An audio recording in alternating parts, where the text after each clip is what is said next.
What's up, small cap recap? Welcome one, welcome all. My name is Trader Bryce.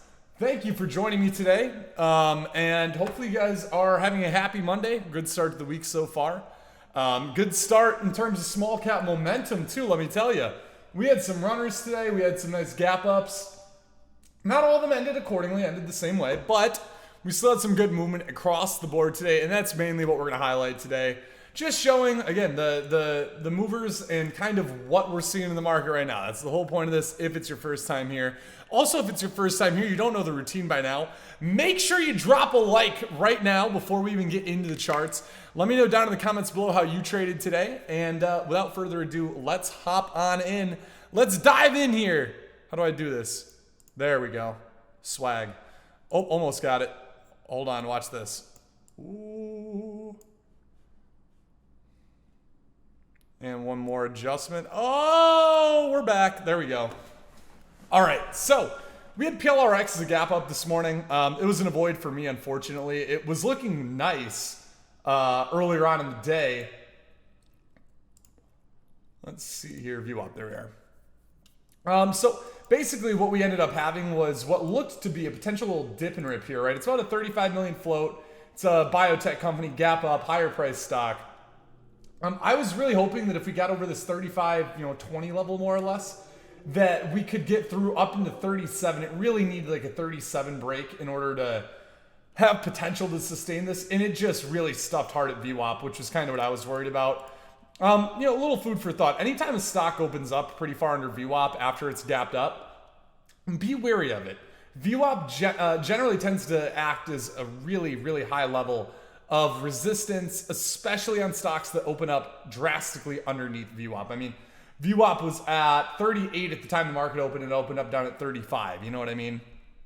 So keep an eye on things like that. PLRX was a gap up this morning, but it really did just kind of get crushed.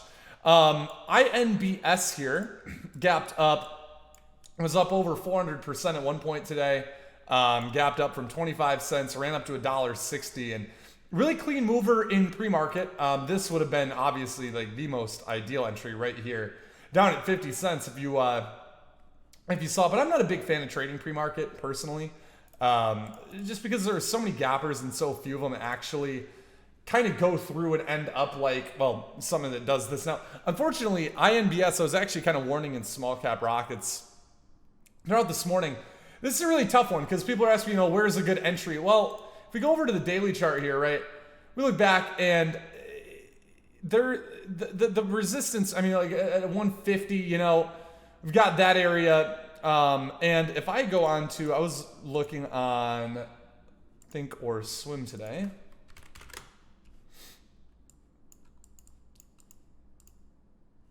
So this was all the chart history. It was showing me for INBS, showing fresh highs.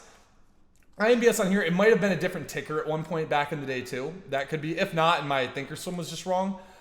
We obviously are running into a lot of resistance here in the 150s as it was. And then up here in the 180s too. Whatever the case might be. The fact of the matter is though, this was up over 400%, like at the time it opened, or up over 300%, I'm sorry, at the time it opened. Even though it wasn't a high float stock, it's a low float, it's under 20 million. It's really tough when something is that extended right out of the gates for it to keep running, right? It's too extended. Anyone, if this is real, anyone that's in it from down anywhere else is going to be selling. And yeah, you're going to have early shorts getting blown out of the water, but that is, literally going to be suppressed by any kind of selling from there. And so it really takes until later in the day for it to kind of hold up. And at this point, it had literally just done nothing. The best ones, the best gap ups, and don't get me wrong, you do see some that gap up big and still make big runs. What it needs to do is a big morning push, which it did, and then it needs to be curling through here. Let's pull up VWAP real quick. It never even retested that high day, that 160 area. I would have liked to see a curl out of here. I wouldn't even really wanted to see a VWAP tested something this strong until maybe later in the day. When hiccups are back. Full force, they've got me hostage. I think if I just don't talk for a quick second or split my talking up into different chunks, it might go away. Don't tease it. There we go. GNS was a mover from Friday. Well, actually Thursday, really. Big gap up on Friday, and then it opened pretty strong and closed really weak on Friday. Then today, the daily chart is not resembling here, but it actually broke out over both yesterday's highs and pre-market highs. My key level that I had marked was, let me just check for GNS quick. Want to double check that level. Yeah, so I knew it was over that level here in after hours. It needs to hold over 450. 450 is a very, very key hold for this tomorrow, 440 to 450. But it really needs to hold that 450 level. That's going to be that and that 430 or 440, I'm sorry. And we saw it from today, right? But those are also going to be major daily levels of resistance where a lot of volume came in yesterday.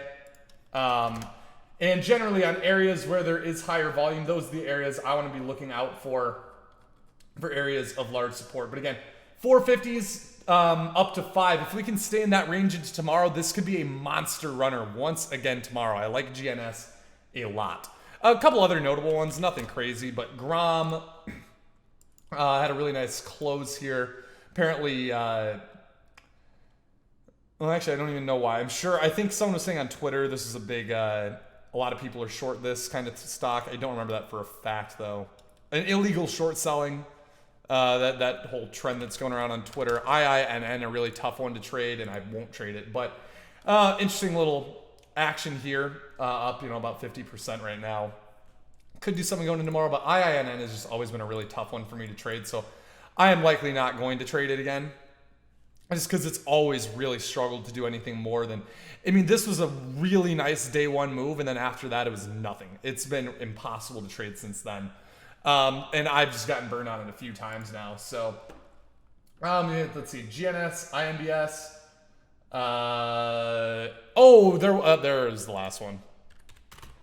I knew I had one more I wanted to go over. HLBZ, absolute monster. Gapped up this morning, held yesterday's close just fine, right? It was still green on the day all day. So really nice little perk here. This could have actually been considered a really nice dip and rip entry right in here. Now, generally, I'd like to wait for that high daybreak, so I would have been wanting to buy close to 30 cents. But there was this really nice little trend break right here as well. Right underneath VWAP, one of my favorites, down at 27. You had a really easy 25% risk on this one. I actually wasn't even at my computer during this time. I had walked away, unfortunately. Had just walked away, too. Now, I wouldn't have wanted to buy it until later in the afternoon, personally, even if I had gotten in at that, I just don't think I would have been at my computer at 11 in the morning this morning, right? Market time. Ideally, and I was ordering groceries here. It was all on me. But I was ordering groceries, and I didn't even see it. And truthfully, let's see here. So this was a really nice, it was a day two move. I don't know if I would have traded. I don't know if I would have looked at that daily chart and been like, yes, fantastic. Obviously, it did work out really well. But yeah, this was a really nice mover. It was slow until it kind of went parabolic here over that 38-cent high at daybreak. Now up over 50 cents in after hours. This probably turns into a crazy mover tomorrow, especially after that fake out dump right in the end of the day. Largest volume candle on the 2 minute, I guess, not on the 1 minute. But we saw what it did last time it did this, right? It had this big washout candle earlier this afternoon, and then it continued to dump before eventually bouncing. And HLBZ kind of doing the same thing, right? It had this big washout candle and then recovery, now back up near highs. This could be a really fun one going into tomorrow, but we'll see. I'd say HLBZ is definitely my top watch going into tomorrow, but I also like COSM. Third day surge. I didn't get into one of the chart. I did not get into it on the chart here. I'm actually running late to basketball right now, so I'm in a little bit of a rush. I'm in my basketball attire. So I'm going to go play that, but I just want to say thank you guys, as always, for watching. If you didn't hit the like button yet, go down, click it. It should be somewhere right around here. Right near my mic, probably. Drop a comment. Let me know how you traded today. The market was pretty hot, and what your watches are for the rest of the week. Thank you guys so much. Make sure you subscribe to have those post notifications on too, and I'll see you back here on Wednesday. Thank you, everyone. Bye. I hope you guys enjoyed this video, and thank you so much for being a part of the Stocks to Trade family. We just hit 100,000 subscribers, but our goal by the end of this year is to get 150,000 new family members a part of our channel. So if you haven't already, be sure to hit that like button, comment down below, hit the subscribe button and maybe even turn on your post notifications. We cannot do this without your guys' support. So thank you so much. And if you want to see more of what we're doing, again, hit that subscribe button, hit that like button, and comment down below. We'll see you in the next video.